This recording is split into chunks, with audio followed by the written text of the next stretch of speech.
Deshaun Watson's struggles have been headline news for Cleveland, but when Jason Lloyd suggested he'd take Shedeur Sanders instead, it wasn't a vote of confidence. It was a contradiction that left people shaking their heads. Just minutes earlier, Lloyd trashed Sanders on air, calling him historically bad. The sudden reversal didn't just stir confusion. It cut deep into a conversation that's becoming all too familiar in sports media. Attacking a player for clicks, then walking it back without accountability. Shedeur isn't perfect. No rookie is. But what he is, according to this video, is composed, hardworking, and unfairly vilified. With the Browns organization in disarray, it's no wonder a young quarterback has struggled. What matters is the context. How many are looking at his early challenges without factoring in the chaos around him? That's the gap this video fills, offering a clear-eyed view of Sanders' potential beyond the noise and contradictions. Jason Lloyd went on live radio and said something that should have ended the conversation right there. He called Shedeur Sanders one of the worst quarterbacks he's seen in 25 years. Not one of the worst rookies. Not one of the most inconsistent young players. One of the worst, full stop.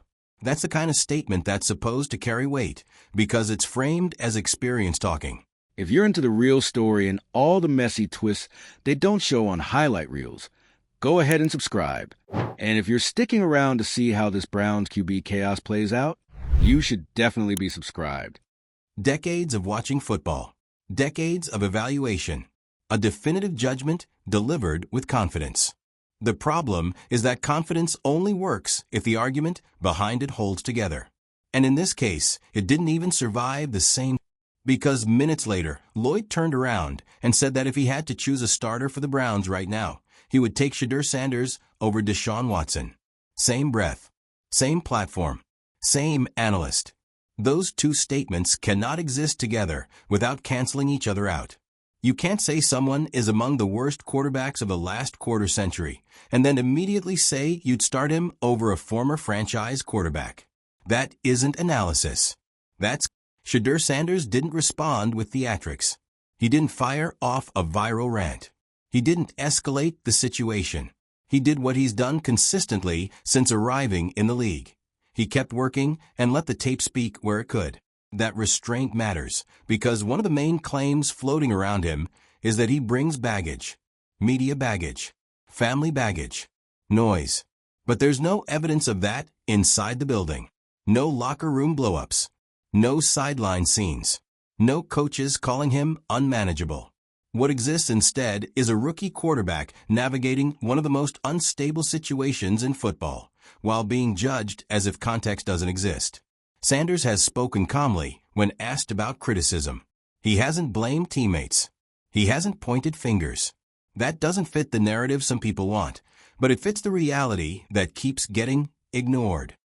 The Browns' environment matters here, because quarterbacks don't develop in a vacuum.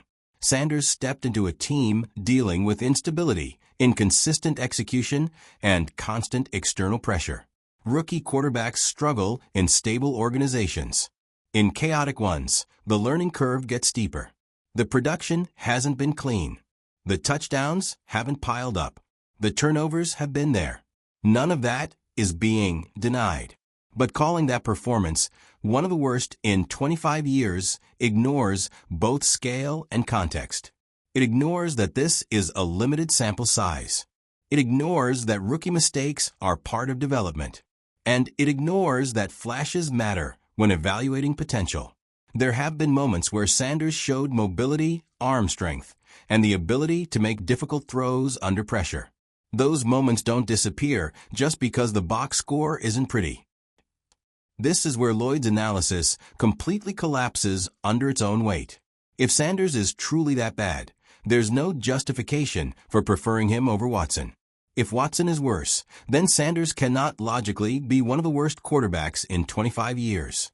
One of those claims has to be exaggerated, and likely both are.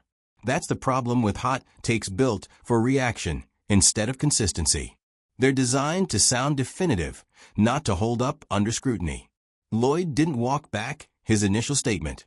He didn't clarify it. He just piled a second opinion on top of the first and let the contradiction sit there. And fans noticed. Because when analysis doesn't make sense, people stop listening to the conclusion and start questioning the motive. The idea that Sanders comes with distractions keeps getting repeated, but repetition doesn't make it true. There's no pattern of behavior backing that claim. There's no evidence of him being unfocused or unprofessional. What exists is media attention, much of it inherited, not created. In interviews, Sanders has been direct and measured. He talks about improving. He talks about learning. He doesn't dismiss criticism, but he doesn't internalize exaggerated narratives either. That's not baggage. That's composure.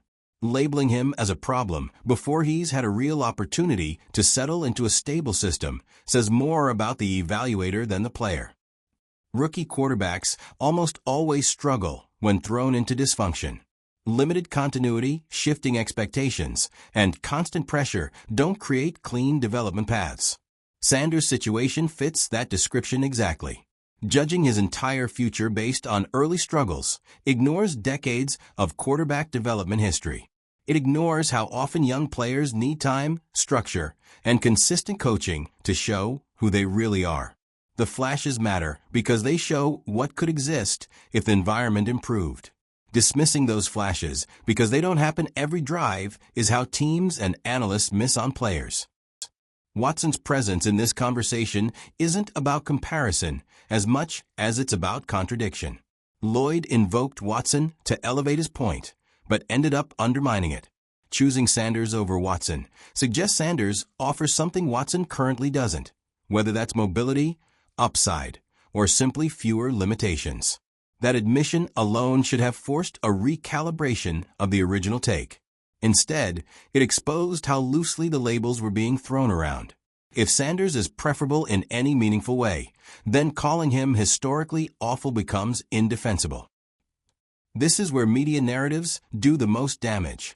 Strong statements get repeated, context gets stripped, labels stick, and young players end up defined by someone else's exaggeration rather than their actual body of work. Lloyd's flip-flop didn't just weaken his argument. It highlighted how often confidence is mistaken for credibility. Real evaluation requires consistency. It requires acknowledging uncertainty. It requires patience. None of that fits neatly into a viral soundbite. Sanders hasn't asked for special treatment. He hasn't asked for excuses. He's asked for the same thing every young quarterback needs: a fair evaluation based on performance, growth, and opportunity. His physical tools are real. His work ethic hasn't been questioned by the people who actually see him every day. His mental approach hasn't cracked under pressure. Those are foundational traits teams look for, even when the early results aren't perfect. Writing him off now doesn't make sense unless the goal is reaction instead of accuracy. This situation ultimately isn't about choosing sides. It's about calling out contradictions when they happen and refusing to let exaggerated narratives replace honest analysis. Sanders hasn't proven he's a star. He also hasn't proven he's a failure.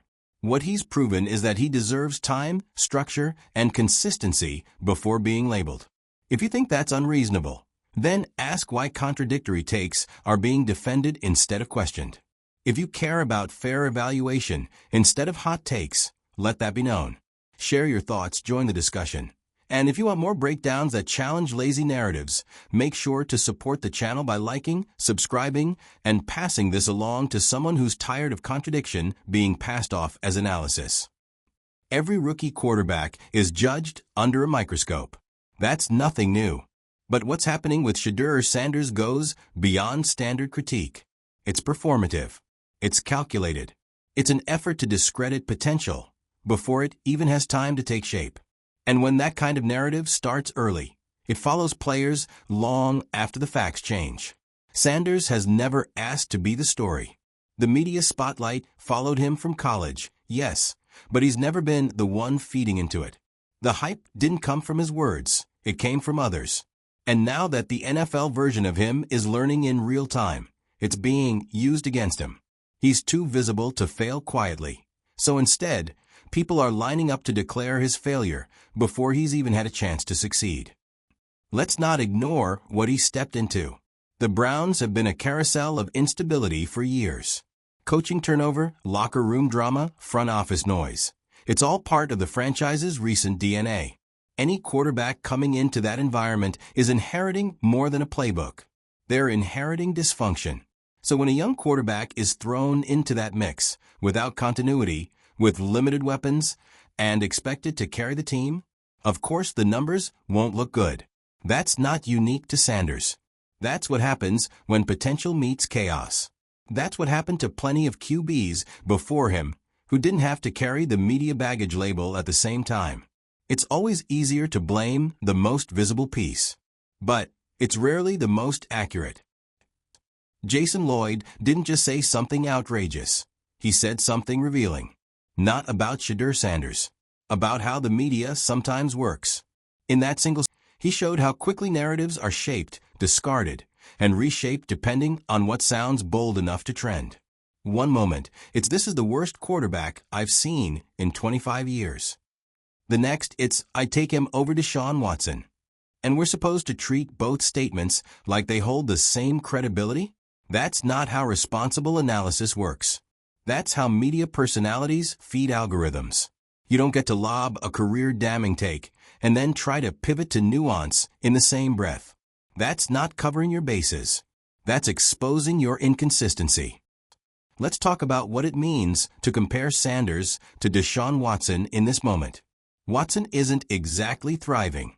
His play has been uneven, his health inconsistent, and the controversy around him still casts a long shadow.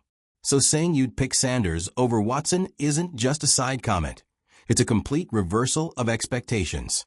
It means that even amid struggles, there's something in Sanders that analysts, when they're being honest, still find preferable. Maybe it's the upside. Maybe it's the mobility. Maybe it's the lack of long-term baggage. Whatever the reason, it undercuts the earlier insult. You can't have it both ways. Either he's one of the worst, or he's the better option. If it's the latter, then the media owes him a retraction, not just a... In interviews, Sanders has consistently stayed on message. He doesn't bite on bait. He doesn't punch back publicly. That's not because he doesn't hear the noise. It's because he chooses not to feed it. And in a league obsessed with image and narrative, that's not nothing. He talks about reps. He talks about learning from mistakes. He talks about competing. That's the language of someone trying to build something, not someone hoping the media carries him through hype. His mindset has been focused from the beginning, even when the results on the field haven't gone his way yet. And that's the part analysts like Lloyd always seem to skip. The part where development actually takes time. When Jason Lloyd made his contradictory comments, he probably didn't expect to be held accountable. Media personalities rarely are. Hot takes disappear into the algorithm after 48 hours, replaced by new ones just as loud. But this one stuck because it wasn't just bold, it was absurd. The sports world isn't short on bad quarterback play. Calling Sanders one of the worst in 25 years isn't just aggressive, it's factually irresponsible. It ignores context, sample size, and nuance in favor of shock value. And that's exactly why the contradiction hit so hard. Because it proved that Lloyd wasn't even committed to his own claim. You don't get to tear a player down and then casually pivot when it suits the next. During his most recent press conference, Sanders stayed composed. He answered questions without fueling the fire. He didn't mention Lloyd by name, didn't swipe at critics, didn't call for sympathy. That kind of response tells you everything you need to know about how he's handling this moment. He could have made it personal. He could have gone viral. Instead, he chose professionalism. And that professionalism undercuts one of the biggest criticisms lobbed his way, that he's more interested in attention than growth. There's no ego in those interviews. No distraction. Just a rookie trying to make sense of a rocky start without turning it into a circus. That's not baggage. That's maturity. The Browns' situation amplifies every weakness. No consistent offensive identity. No rhythm in the quarterback room. Coaching tweaks, play calling confusion, and a fan base desperate for wins. That's not a recipe for clarity. It's a recipe for misjudgment. Every interception gets blown up. Every missed read becomes a referendum on whether Sanders belongs in the NFL. But nobody wants to talk about protections breaking down, about receivers running the wrong routes, about playing from behind every week in systems that don't cater to a young QB's strengths. If Sanders were making those same plays on a team with structure, the narrative would look different. But chaos doesn't leave room for nuance. Sanders isn't asking to be excused. He's asking to be evaluated fairly. That means acknowledging the mistakes while also recognizing the flashes. The ability to make a deep throw under pressure. The quick feet that escape a collapsing pocket. The patience in reading a zone defense when given time. Those aren't fantasy projections. Those are real plays that exist on tape. They just don't come often enough yet to override the noise. And that's where patience comes in. Quarterbacks develop differently. Some take years. Some click after one season. But all of them need support, consistency, and time. In the end, Lloyd's contradiction didn't just hurt his credibility. It spotlighted a much larger issue. Sports media is built for reaction, not reflection. Hot takes pay better than cold truth. And, in that rush to be heard, actual analysis gets left behind. Calling a young quarterback the worst in decades, then picking him over a former Pro Bowler within minutes, is more than hypocrisy. It's malpractice. It feeds a cycle where players become clickbait instead of professionals being evaluated fairly. Sanders isn't perfect, but he's also not done. And anyone pretending otherwise is just selling a headline. Context isn't optional when evaluating a player. It's essential.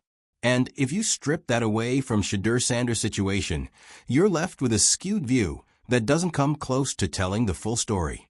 He's playing on a team that hasn't exactly mastered stability. The offensive line hasn't been consistent. The coaching staff has shifted directions. And the quarterback room has been a revolving door. There's no veteran anchor to guide him. No elite system to plug into. It's trial by fire, and the fire keeps getting hotter every week. That's not an excuse, it's a reality. And when a rookie quarterback is placed in a situation where almost nothing is optimized for his success, the least he deserves is accurate analysis. Instead, what he's gotten is a lazy label that erases everything else going on around him. When Sanders speaks about his situation, he never hides from the flaws. He talks about learning reads faster. He talks about adapting to pressure.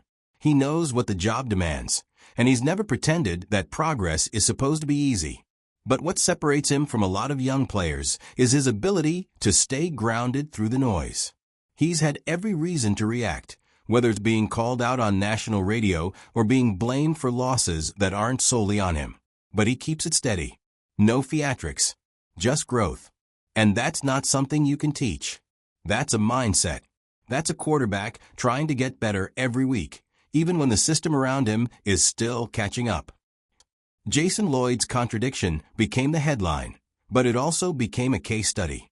It showed what happens when commentary is driven by immediacy instead of integrity. Saying Sanders is the worst in 25 years, then immediately suggesting he's still a better option than Watson, wasn't just confusing, it was revealing. Because buried in that contradiction is a truth that Lloyd probably didn't mean to say out loud. That potential still matters. That raw talent, even in a rocky start, still has value. And that maybe, just maybe, Sanders' worst isn't as bad as people want to believe. But once the contradiction was exposed, there was no correction, no clarification, just silence. And that silence is louder than any hot take. Sanders' interviews keep showing a player who understands what it means to build something from the ground up. He doesn't lean into hype. He doesn't make excuses. He talks about work, about accountability, about reps. That's not headline-grabbing stuff, but it's exactly what you want in a quarterback learning to lead. He doesn't ask for protection from criticism. He asks for fairness. And that's a distinction the media tends to ignore. Criticism is part of the job. But when it's built on contradictions and sensationalism, it stops being about football and starts being about clicks. That's the cycle Sanders is trying to rise above, and so far, he's done it with more poise than most veterans. Let's not pretend that elite quarterbacks haven't struggled early in their careers. Peyton Manning led the league in interceptions as a rookie. Josh Allen was called inaccurate and raw. Even guys like Trevor Lawrence didn't light the league on fire when dropped into dysfunctional situations. What matters isn't perfection. It's progress. It's the ability to respond to adversity without folding. And that's where Sanders has shown the most. He hasn't checked out. He hasn't spiraled. He hasn't lost the locker room. He's kept fighting. And when you put that against the backdrop of the Browns' chaos, it becomes a lot harder to dismiss what he's done, even if the record doesn't show it. Lloyd isn't the first analyst to lean into contradiction, but he's the most recent to get caught doing it in real time. And it's moments like this that remind us why sports analysis should be held to a higher standard. Because these takes have impact. They shape perception. They influence how players are viewed by fans, coaches, and even front offices. When a voice with a platform declares a player a bust after a handful of games, then casually admits he'd still take him over the highest-paid quarterback on the team, that's not just hypocrisy. That's carelessness. And if that's the standard, then players like Sanders will always be fighting uphill, no matter what the tape shows. At the podium, Sanders continues to speak with control. He doesn't chase controversy. He doesn't campaign for sympathy. He takes the questions, gives thoughtful answers, and focuses on what's next. That may not make for viral clips, but it makes for a quarterback you can build around. He's not trying to prove the media wrong. He's trying to prove the people inside the building right, the ones who see his work ethic, his attitude, his effort every day. And even if that doesn't show up in the win column yet, it shows up in the way he carries himself. That's not baggage. That's character. And it matters more than any one box score ever will. The irony of Lloyd's contradiction is that it's centered around a quarterback who's no stranger to criticism himself. Deshaun Watson hasn't lived up to expectations in Cleveland. Injuries, inconsistency, and everything off the field have overshadowed what was once elite-level play. So when Lloyd said he'd rather start Sanders over Watson, whether he realized it or not, he was admitting something real. That sometimes potential and professionalism beat out experience with baggage. And that's the most unintentionally honest thing he said all week. If you've ever watched a player get dragged for things beyond their control, you know how this goes. But if you care about fair evaluations, if you're tired of the contradictions, and if you believe young talent deserves a real shot before being discarded, then make your voice heard. Drop your thoughts in the comments. Let the algorithm know you're here. Hit that like button, subscribe if you're riding with us, and share this with someone who's done with the lazy narratives. We're not here to follow the noise. We're here to break it down.